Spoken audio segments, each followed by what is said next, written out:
মতের বাড়িধারা এত বেশি, আপনি হ্যাঁ বললে শরীয়তের হুকুম হালাল হয়ে যায়, আপনি না বললে শরীয়তের হুকুম হারাম হয়ে যায়। আবার আপনি আঙ্গুল তুললে চাঁদ দুই ভাগ হয়ে যায়, জমিন থেকে পা তুললে আপনি আকাশে মেরাজে চলে যান। কি স্ট্যাটাস, কুড ইউ ইমাজিন কি স্ট্যাটাস আল্লাহ ওনাকে দিয়েছে। উনি হ্যাঁ বললে এটা হালাল, কারণ কোনটা হালাল কোনটা হারাম এটা ওনার কাছ থেকে জেনেছে। উনি যদি বলে ইয়েস, করতে পারবেন আপনারা, হালাল, কোটি কোটি মানুষের জন্য পারমিসিবল, লিগাল।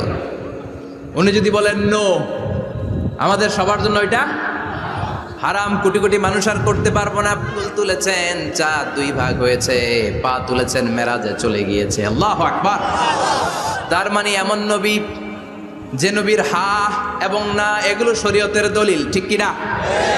এ নবী এমন নবী, এ নবীরে বাদ দিলে কোরআন বোঝা যায় না, এ নবীরে বাদ দিলে হাদিস বোঝা যায় না, এ নবীরে বাদ